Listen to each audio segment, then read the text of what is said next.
Hello everyone, and welcome to my channel. I'm Cards in the Rocks. This is sort of a rebirth of this whole channel. So I came up with this little video idea for a series. I do a lot of flipping, a lot of collecting on COMC, check out my cards. And I've been doing that for several years, and that's kind of how I stay active in the hobby. I started out pretty small, and slowly but surely started bringing up and making a lot more sales. So this video will kind of be like a monthly recap for February for some of the flips and purchases I've made. Nothing too crazy, just like showing off what you can do, because this hobby has become very expensive over the last couple of years, and this is, like I mentioned, this is sort of how I stay active in it.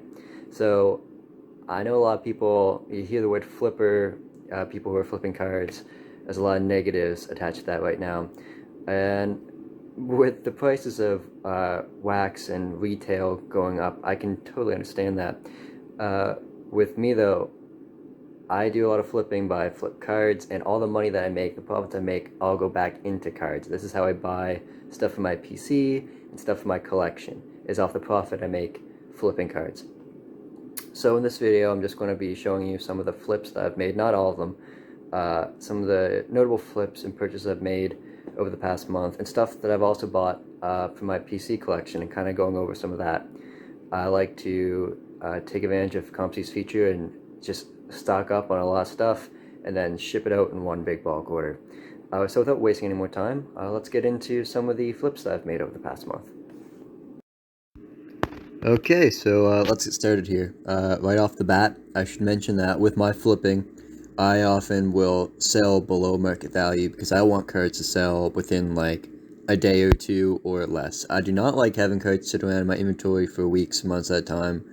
So although I don't make maximum profit, I just like to move things fast. It keeps my inventory fresh, and it keeps money in my account to be able to flip. So first thing here, this was actually, I sold this on eBay. I sold this through auction, an Alec Baum rookie autograph. It's Panini, it's unlicensed. It's not the most desirable Alec Baum autograph out there. Had I held off for the start of the season, it probably would have sold for more, but not a bad little. Alright, the next one up, from this year's Panini Phoenix, Jacob Eason rookie jersey auto, number 299. Another, pretty much double my money here, sold really fast. Nice little flip. Sold a couple Jacob Eason cards this month. Alright, so I sold a lot of Nick Robertson this month. I actually kept one too. I bought a bulk lot of 6, and I sold them for $2 profit each. Then bought another one there for $7.25. Sold it for $10.25. Had I held on to those a little bit longer, the ones that I bought $7.99, I could probably have sold them for about $15 or so now. So that's one of the downsides of the quick flipping, but so be it.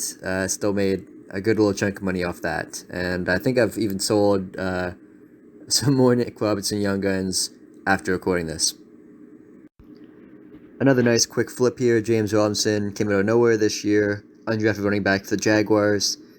Picked this one up for $3 and pretty much made $10 off it. So not too bad of a flip. Alright, so cool little Shane, not Justin Bieber autograph here from 2020 Topps. I'm kind of surprised this didn't sell for more, honestly. Shane Bieber is a monster. But still a nice little profit here, about $7.75. Took a couple days to sell, but I think whoever bought it still got a pretty good deal on it. Definitely flipped a couple Bo Bichette rookie cards this month. Wouldn't be surprised to see his price start to increase a little bit going forward. So I bought 3 at $5.25, sold 1 for $7, and then sold 2 more for $6.35. I bought 1 for $5.05 and sold that one for $6. I have a couple of these saved up in my collection, sitting on those for a while. Plus, I do really like Bo Bichette. You'll see a card coming up later on in the video I bought of his to keep. Pretty sick player. Jordan Love, Prism rookie here. This might be one of those ones where you come back to in like 3 years and you're like, holy, that only sold for $18.50 because he's a monster. He's an all-pro quarterback. Or he might really not ever do anything, and the $7 I got off this card, $6-7 will seem like a great deal. Time will tell on that one. So this is the first of a little stretch of Young Guns that I'll be showing off. Young Gun flip, sold a bunch of them this month, like an absurd amount. So this is a Bowen Byram from this year, $4 profit on 2 of those. I think I sold 2 more since recording this video, actually, for about $2 profit each. Yeah, just making some pretty good money off these. Capo Caco Young Guns from last year's Upper Deck. Last I checked, these were up to about 30 now, so again, another one of those ones where I could have made a bit more money had I held off another week, but that's not really my style. Take the $5.75, and I'm happy with it. Bought a bulk batch of these Peyton Krebs for $6 each. Sold them the same night for $7 each. Just another quick, little easy flip. Got a nice steal on this Connor McMichael Young Guns for $7.25. Sold it for $10. Sold a couple more of these for minimal profit, you know, like 25 cents, 50 cents. But this was probably the standout flip of McMichael for this month. And then this one wasn't so much a flip, necessarily. I've had this one sitting in my collection for over a year now, this Jack Roslovic Young Gun. I am a Winnipeg Jets fan, and this was going to come home to me. I was just waiting to bring it home in a bulk shipment, but after he got traded, the price on his card spiked, so I didn't really care for him anymore, and sold this for a nice little profit. This one I thought I'd show off just because it's a really cool card from 2015 Topps Tier 1, Bobby Doerr, relic to 99. Yeah, it's really cool seeing these old relics from vintage baseball. Thought about keeping this one, but just wouldn't really fit in my collection, and so flipped it. As mentioned earlier, I sold a couple of Jacob Easons this month. This is a rookie from Absolute to $199. Not a big flip, obviously, just a nice little one, but still, thought to show it off as another one of those cards that, you know, in 3 or 4 years, if he does pan out, wow, someone got a good deal. From the brand new Prism, this year, Eddie Jackson Camo to 25. I got this for 60 cents, which I thought was crazy cheap. Sold it for $4 right away. Probably, I could have sold it for more, actually. Any Chicago fans out there. But, yeah, just a neat card, and got it for super cheap, you know. Sometimes you'll just see cards go for crazy cheap on COMC. Now, as usual, sold a ton of just the Upper Deck game jerseys. So rather than showcase all of them, which would take forever, I bought 28 this month for a total of $19.16, and sold them all for about $22.50. Now, really, I'm just getting like 3 to 5 cents on each card, but it all adds up. even if it's only $3 profit at the end of the month, it all adds up. And I'm showcasing Dylan Larkin because that was probably the cheapest one I got this month. Bought it for 50 cents, sold it for 95. And here is proof that they don't all pan out. I bought a Tua Tagovailoa Absolute Introductions to 50, the Spectrum Blue. Bought it for $20. Thought, hey, I could probably sell it for 25. Well, I put up for 30. Didn't sell. Put up for 25. Didn't sell. So I sent it to auction. And, well, I didn't completely get crushed, but I did lose about $4 on this card. They don't all pan out. So for total sales this month, I sold 155 cards for $742.67. This was a really good month for me. Honestly, so I record this. I'm doing this on the 28th. I set this all up on the 27th of February, and in the past day, I've probably sold about $100 more worth in cards on COMC. So it has been a really good month for me. And so next up, I'm going to show some of the cards that I bought to keep, because as I'm all about, I'm not just about flipping. I put the profits back into the hobby. So this first card here that I'm showing off, it really falls in line with 2 PCs. Obviously, my favorite team in general is the Colorado Rockies. Favorite sport, favorite team. I love them. So Jeff Francis, a bit of a Rockies legend, but also I am Canadian, and one of my side PCs is Canadian baseball players. This is a Common Ground signature from 2007 Upper Deck Exquisite. Rich Hart and Jeff Francis, both Canadian pitchers.